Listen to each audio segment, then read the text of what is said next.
ಓಂ ಶಾಂತಿ. ಇಂದಿನ ದಿನಾಂಕ 12/1/2024. ಮಧುರ ಮಕ್ಕಳೇ, ತಮ್ಮನ್ನು ಆತ್ಮನೆಂದು ತಿಳಿದು ಸಹೋದರ ಆತ್ಮನೊಂದಿಗೆ ಮಾತನಾಡಿ. ಇಂತಹ ದೃಷ್ಟಿಯನ್ನು ಪಕ್ಕ ಮಾಡಿಕೊಂಡಾಗ ವಿಕಾರಗಳ ಭೂತ ಪ್ರವೇಶವಾಗುವುದಿಲ್ಲ. ಯಾವಾಗ ಯಾರಲ್ಲಿಯಾದರೂ ಭೂತ ನೋಡುತ್ತೀರೆಂದರೆ ಅವರಿಂದ ದೂರವಾಗಿ ಇರಿ. ಪ್ರಶ್ನೆ: ತಂದೆಯ ಮಕ್ಕಳಾದ ನಂತರವೂ ಸಹ ಆಸ್ತಿಕ ಮತ್ತು ನಾಸ್ತಿಕ ಮಕ್ಕಳಿದ್ದಾರೆ, ಅದು ಹೇಗೆ? ಉತ್ತರ: ಯಾರು ಈಶ್ವರಿಯ ನಿಯಮಗಳನ್ನು ಪಾಲನೆ ಮಾಡುತ್ತಾರೆ, ದೇಹಿ ಅಭಿಮಾನಿಯಾಗಿರುವ ಪುರುಷಾರ್ಥವನ್ನು ಮಾಡುತ್ತಾರೆಯೋ ಅವರು ಆಸ್ತಿಕರಾಗಿದ್ದಾರೆ. ಮತ್ತು ಯಾರು ಈಶ್ವರಿಯ ನಿಯಮಗಳಿಗೆ ವಿರುದ್ಧವಾಗಿ ವಿಕಾರಿಗಳಿಗೆ ವಶವಾಗಿ ಪರಸ್ಪರ ಹೊಡೆದಾಡುತ್ತಾ ಜಗಳವಾಡುತ್ತಿರುತ್ತಾರೆ ಅವರು ನಾಸ್ತಿಕರಾಗಿದ್ದಾರೆ.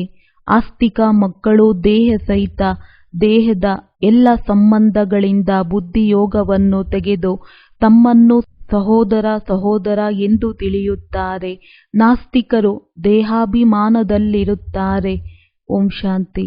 ಮೊಟ್ಟಮೊದಲು ತಂದೆ ಮಕ್ಕಳಿಗೆ ತಿಳಿಸುತ್ತಿದ್ದಾರೆ, ಏ ಮಕ್ಕಳೇ, ಬುದ್ಧಿಯಲ್ಲಿ ಸದಾ ಇದನ್ನು ನೆನಪಿಟ್ಟುಕೊಳ್ಳಿ.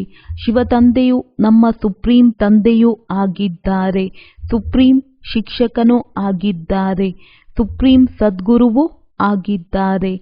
ಇದನ್ನು ಮೊಟ್ಟಮೊದಲು ಬುದ್ಧಿಯಲ್ಲಿ ಅವಶ್ಯವಾಗಿ ಬರಬೇಕಾಗಿದೆ. ಪ್ರತಿಯೊಬ್ಬರೂ ತಮ್ಮನ್ನು ತಿಳಿದುಕೊಳ್ಳಬಹುದು.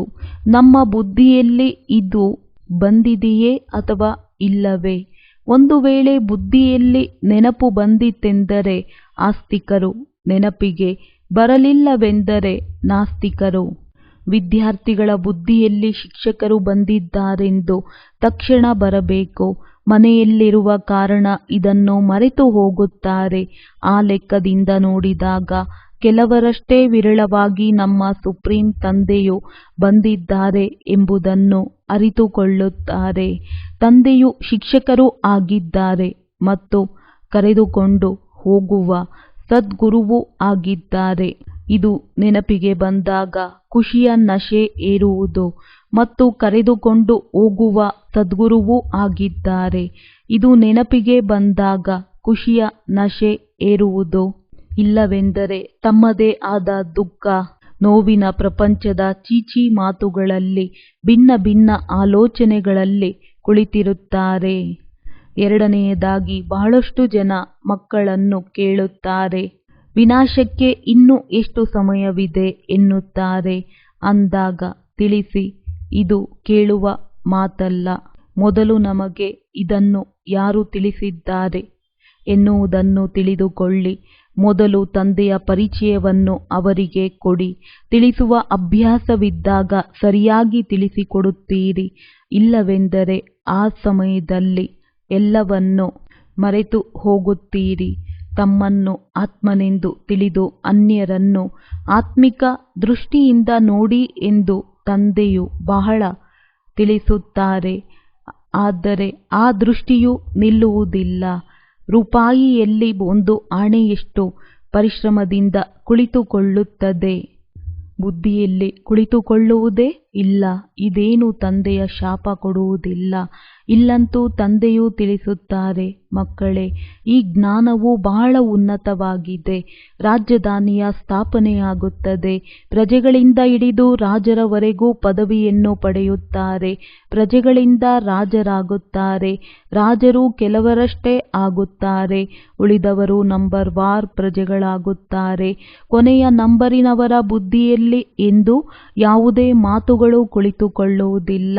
ಅಂದಾಗ ಮೊದಲು ಯಾವಾಗ ಯಾರಿಗೆ ತಿಳಿಸುತ್ತೀರೆಂದರೆ ಶಿವತಂದೆಯು 32 ಗುಣಗಳ ಯಾವ ಚಿತ್ರವನ್ನು ಮಾಡಿಸಿದ್ದಾರೆಯೋ ಅದರ ಬಗ್ಗೆ ತಿಳಿಸಿಕೊಡಿ. ಅದರಲ್ಲಿಯೂ ಸಹ ಬರೆಯಲ್ಪಟ್ಟಿದೆ, ಸುಪ್ರೀಂ ತಂದೆ, ಸುಪ್ರೀಂ ಶಿಕ್ಷಕ, ಸುಪ್ರೀಂ ಸದ್ಗುರುವಾಗಿದ್ದಾರೆ. ನಮಗೆ ತಿಳಿಸಿಕೊಡುವವರು ಸುಪ್ರೀಂ ತಂದೆಯಾಗಿದ್ದಾರೆಂದು ಯಾವಾಗ ನಿಶ್ಚಯವಾಗುತ್ತದೆ, ನಂತರ ಸಂಶಯವೂ ಬರುವುದಿಲ್ಲ. ತಂದೆಯ ನೆನಪಿನ ವಿನಃ ಸ್ಥಾಪನೆ ಮಾಡಲು ಯಾರಿಂದಲೂ ಸಾಧ್ಯವಿಲ್ಲ.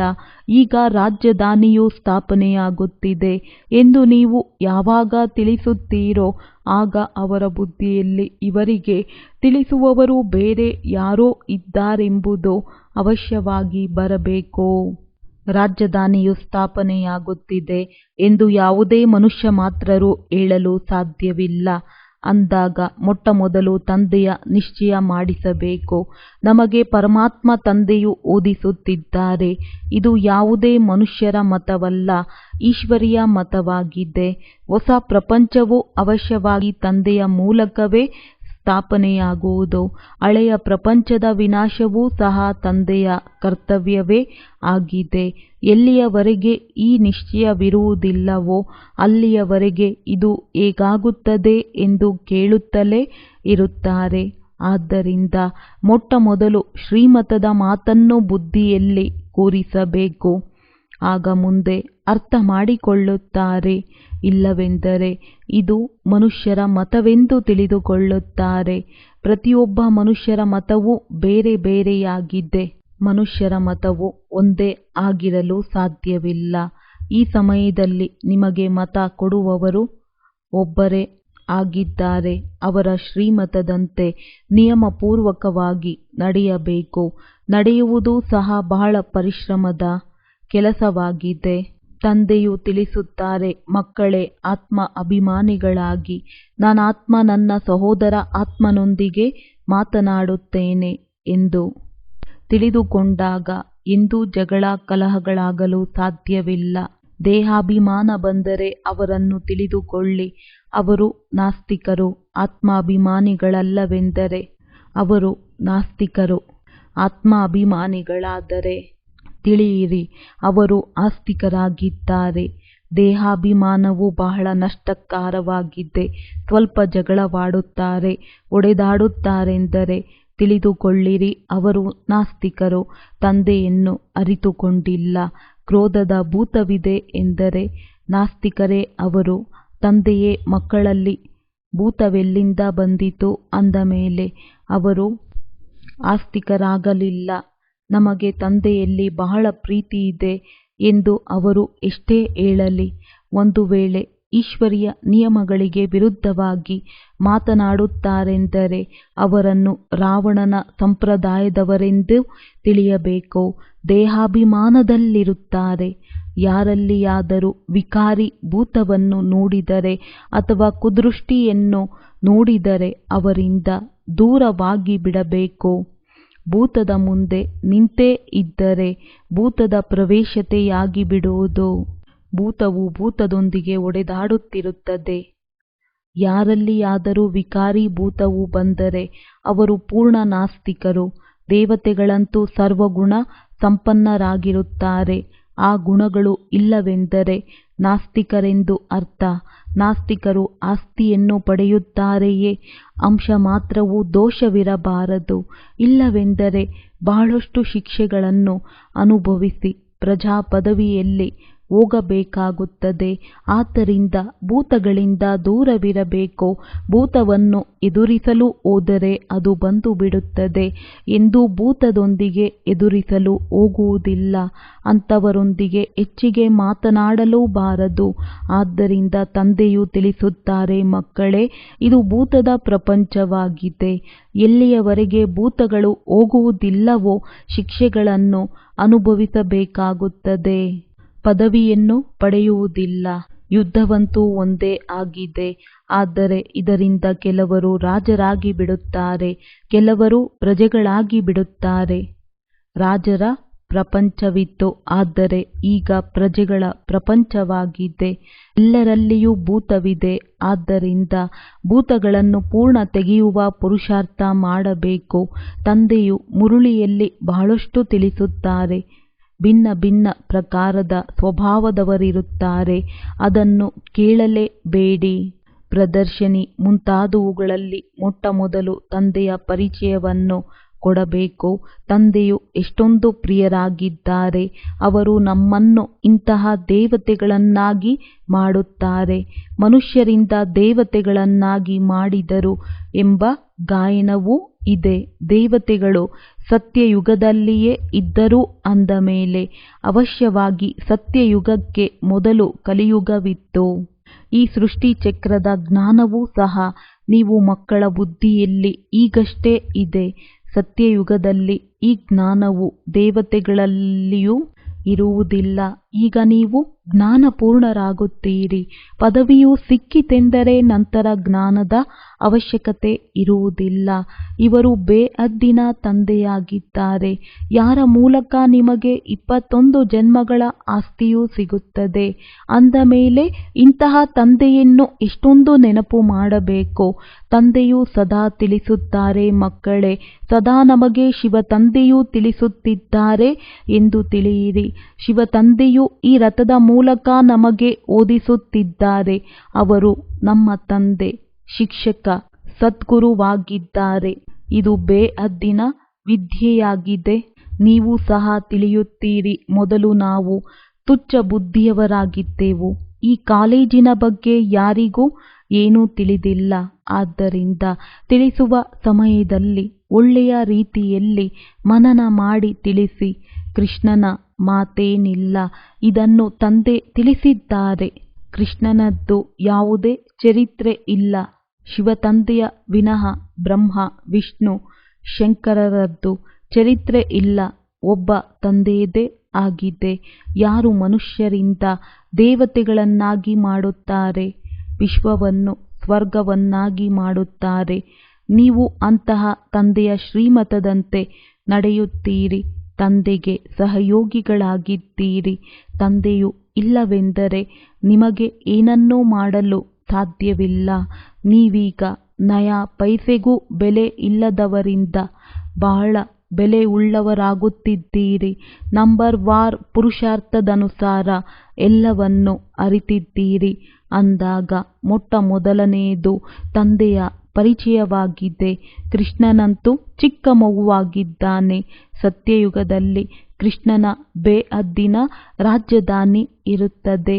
ಅವರ ರಾಜ್ಯದಲ್ಲಿ ಮತ್ಯಾರೂ ಇರುವುದಿಲ್ಲ.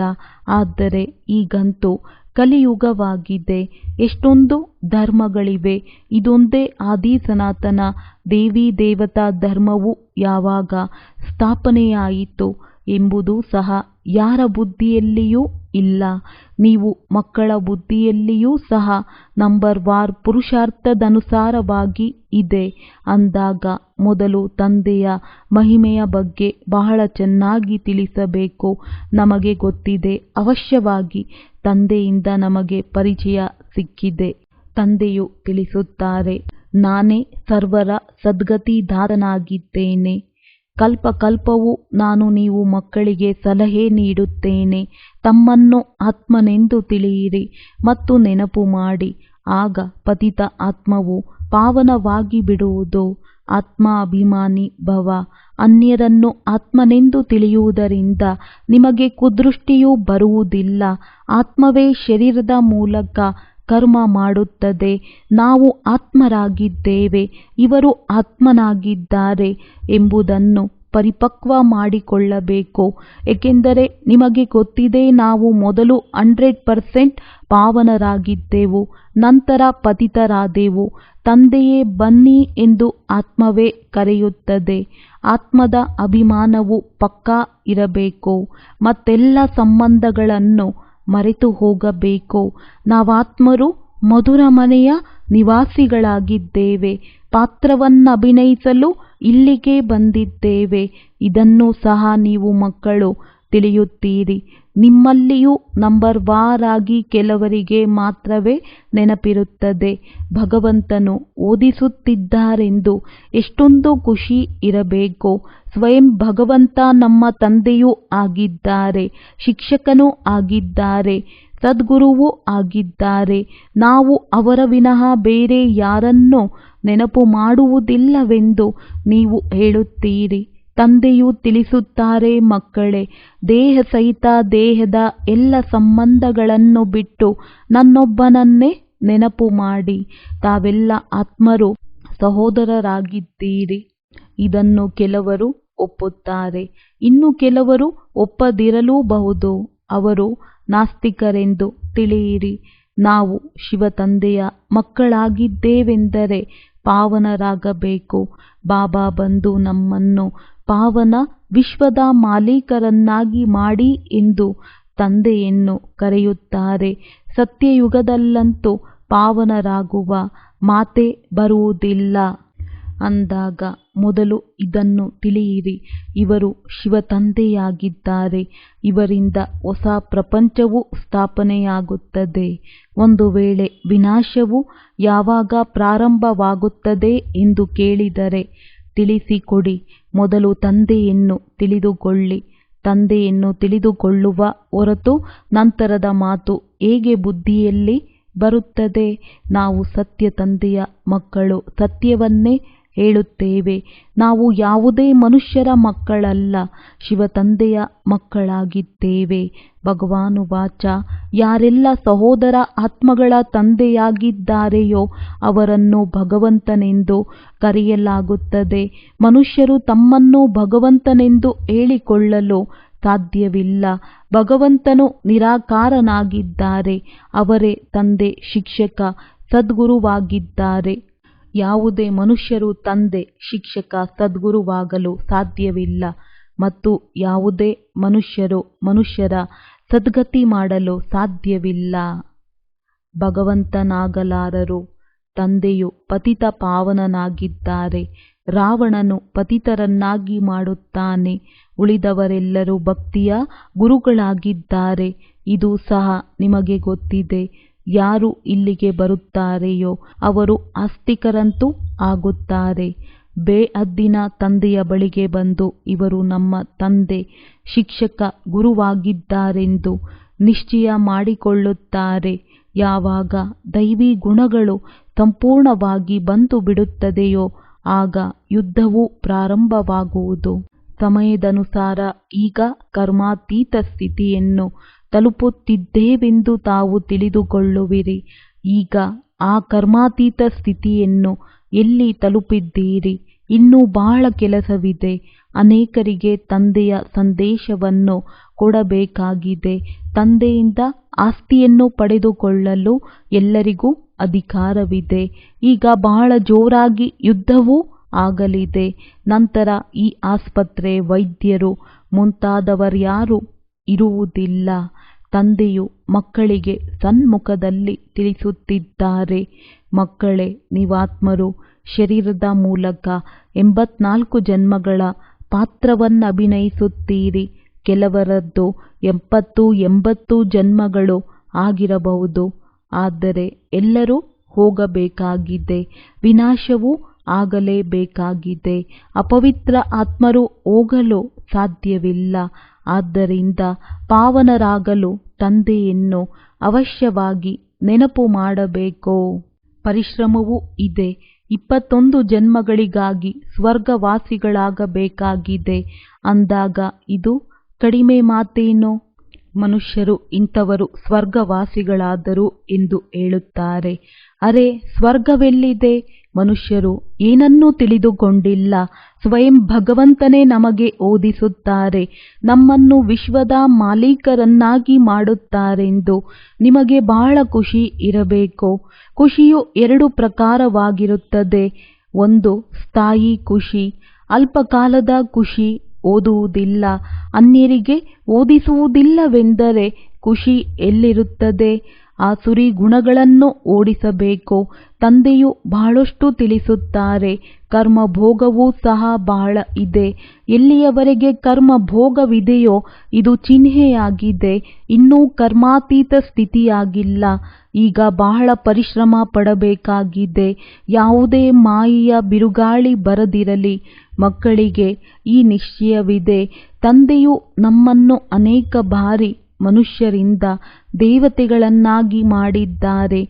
ಇದು ಬುದ್ಧಿಯಲ್ಲಿ ಬಂದರೂ ಸಹ ಅಹೋ ಸೌಭಾಗ್ಯ. ಇದು ಬೇಅದ್ದಿನ ದೊಡ್ಡ ಶಾಲೆಯಾಗಿದೆ. ಆ ಶಾಲೆಯು ಮಿತವಾದ ಚಿಕ್ಕ ಶಾಲೆಯಾಗಿರುತ್ತದೆ. ತಂದೆಗಂತೂ ಬಹಳ ದಯೆ ಬರುತ್ತದೆ. ಮಕ್ಕಳಿಗೆ ಹೇಗೆ ತಿಳಿಸಲಿ? ಕೆಲವರಿಂದಂತೂ ಇಲ್ಲಿಯವರೆಗೂ ವಿಕಾರಿ ಭೂತಗಳು ಹೋಗಿಯೇ ಇಲ್ಲ. ತಂದೆಯ ಹೃದಯವನ್ನೇರುವ ಬದಲು ಬಿದ್ದು ಹೋಗುತ್ತಾರೆ. ಕೆಲವು ಮಕ್ಕಳಂತೂ ಕನ್ಯೆಯರು ಅನೇಕರ ಕಲ್ಯಾಣ ಮಾಡಲು ತಯಾರಾಗುತ್ತಿದ್ದಾರೆ. ಒಳ್ಳೆಯದು. ಮಧುರಾತಿ ಮಧುರ ಅಗಲಿ ಹೋಗಿ ಮರಳಿ ಸಿಕ್ಕಿರುವಂತಹ ಮಕ್ಕಳಿಗೆ ಪ್ರೀತಿಯ ಮಾತ್ಪಿತಾ ಬಾಪ್ದಾದಾರವರ ನೆನಪು, ಪ್ರೀತಿ ಹಾಗೂ ಸುಪ್ರಭಾತ. ಆತ್ಮೀಯ ಮಕ್ಕಳಿಗೆ ಆತ್ಮೀಯ ತಂದೆಯ ನಮಸ್ತೆ. ಧಾರಣೆಗಾಗಿ ಮುಖ್ಯ ಸಾರ: ಈಶ್ವರೀಯ ನಿಯಮಗಳಿಗೆ ವಿರುದ್ಧವಾದ ಯಾವುದೇ ಮಾತುಗಳನ್ನಾಡಬಾರದು. ಒಂದು ವೇಳೆ ಯಾರಲ್ಲಿಯಾದರೂ ಭೂತ ಪ್ರವೇಶತೆಯಾಗಿದೆ ಅಥವಾ ದೃಷ್ಟಿಯು ಕೆಟ್ಟಿದೆ ಎಂದರೆ ಅವರಿಂದ ದೂರವಾಗಿ ಬಿಡಬೇಕು. ಅವರ ಜೊತೆ ಹೆಚ್ಚಿಗೆ ಮಾತನಾಡಬಾರದು. ಸ್ಥಿರವಾದ ಖುಷಿಯಲ್ಲಿರಲು ವಿದ್ಯೆಯ ಮೇಲೆ ಪೂರ್ಣ ಗಮನವನ್ನಿಡಬೇಕು. ಆಸುರಿ ಗುಣಗಳನ್ನು ತೆಗೆದು ದೈವಿ ಗುಣಗಳನ್ನು ಧಾರಣೆ ಮಾಡಿಕೊಂಡು ಆಸ್ತಿಕರಾಗಬೇಕು. ವರದಾನ: ನಿಶ್ಚಯ ಮತ್ತು ನಶೆಯ ಆಧಾರದಿಂದ ಎಲ್ಲ ಪರಿಸ್ಥಿತಿಯ ಮೇಲೆ ವಿಜಯ ಪ್ರಾಪ್ತಿ ಮಾಡಿಕೊಳ್ಳುವಂತಹ ಸಿದ್ಧಿ ಸ್ವರೂಪ ಭವ. ಯೋಗದ ಮೂಲಕ ಈಗ ಇಂತಹ ಸಿದ್ಧಿ ಪ್ರಾಪ್ತಿ ಮಾಡಿಕೊಳ್ಳಿ. ಯಾವುದು ಅಪ್ರಾಪ್ತಿಯೂ ಸಹ ಪ್ರಾಪ್ತಿಯ ಅನುಭವ ಮಾಡಿಸಬೇಕು. ನಿಶ್ಚಯ ಮತ್ತು ನಶೆ ಎಲ್ಲ ಪರಿಸ್ಥಿತಿಗಳಲ್ಲಿಯೂ ವಿಜಯಿಗಳನ್ನಾಗಿ ಮಾಡಿಬಿಡುವುದು. ಮುಂದೆ ಹೋದಂತೆ ಇಂತಹ ಪೇಪರ್ ಸಹ ಬರುವುದು. ಕೆಲವೊಮ್ಮೆ ಒಣ ರೊಟ್ಟಿಯನ್ನೂ ಸಹ ತಿನ್ನಬೇಕಾಗಬಹುದು. ಆದರೆ ನಿಶ್ಚಯ, ನಶೆ ಮತ್ತು ಯೋಗದ ಸಿದ್ಧಿಯ ಶಕ್ತಿ ಒಣ ರೊಟ್ಟಿಯನ್ನೂ ಸಹ ಮೃದುವಾಗಿ ಮಾಡಿಬಿಡುವುದು. ತೊಂದರೆ ಕೊಡುವುದಿಲ್ಲ. ನೀವು ಸಿದ್ಧಿ ಸ್ವರೂಪದ ಶಾನ್ನಲ್ಲಿದ್ದಾಗ ಯಾರೂ ತೊಂದರೆ ಕೊಡಲು ಸಾಧ್ಯವಿಲ್ಲ. ಯಾವುದೇ ಸಾಧನ ಇದ್ದಲ್ಲಿ ಆರಾಮವಾಗಿ ಉಪಯೋಗಿಸಿ. ಆದರೆ ಸಮಯದಲ್ಲಿ ಮೋಸ ಮಾಡದ ಹಾಗೆ ನೋಡಿಕೊಳ್ಳಿ. ಇದನ್ನು ಚೆಕ್ ಮಾಡಿ. ಸ್ಲೋಗನ್: ನಿಮಿತ್ತರಾಗಿ ಯಥಾರ್ಥ ಪಾತ್ರ ಅಭಿನಯಿಸಿ. ಆಗ ಸರ್ವರ ಸಹಯೋಗದ ಸಹಾಯ ಸಿಗುತ್ತಿರುವುದು. ಅವ್ಯಕ್ತ ಸೈಲೆನ್ಸ್ನ ಮೂಲಕ ಡಬಲ್ ಲೈಟ್ ಫರಿಸ್ತಾ ಸ್ಥಿತಿಯ ಅನುಭವ ಮಾಡಿ. ಯಾವುದೇ ಕಾರ್ಯದಲ್ಲಿ ನವೀನತೆಯ ಅನ್ವೇಷಣೆಗೆ ಏಕಾಗ್ರತೆಯ ಅವಶ್ಯಕತೆ ಇರುತ್ತದೆ. ಲೌಕಿಕ ಪ್ರಪಂಚದ ಅನ್ವೇಷಣೆಯಾಗಲಿ ಅಥವಾ ಆಧ್ಯಾತ್ಮಿಕ ಅನ್ವೇಷಣೆವಾಗಿರಲಿ, ಏಕಾಗ್ರತೆ ಅರ್ಥಾತ್ ಒಂದೇ ಸಂಕಲ್ಪದಲ್ಲಿ ಸ್ಥಿತರಾಗುವುದು, ಒಂದೇ ಲಗನ್ನಲ್ಲಿ ಮಗ್ನರಾಗುವುದು, ತಮ್ಮ ಶಾಂತ ಸ್ವರೂಪ ಸ್ಥಿತಿಯಲ್ಲಿ ಸ್ಥಿತರಾಗುವುದು. ಇದರಿಂದ ಬುದ್ಧಿ ಅಲೆದಾಡುವುದು ಸಹಜವಾಗಿ ಬಿಟ್ಟು ಹೋಗುತ್ತದೆ. ದೇಹ ಮತ್ತು ದೇಹದ ಪ್ರಪಂಚ ಸಹಜವಾಗಿ ಮರೆತು ಹೋಗುತ್ತದೆ ಮತ್ತು ಡಬಲ್ ಲೈಟ್ ಫರಿಷ್ಠೆ ಸ್ಥಿತಿಯ ಅನುಭವವಾಗುತ್ತದೆ. ಒಳ್ಳೆಯದು. ಓಂ ಶಾಂತಿ.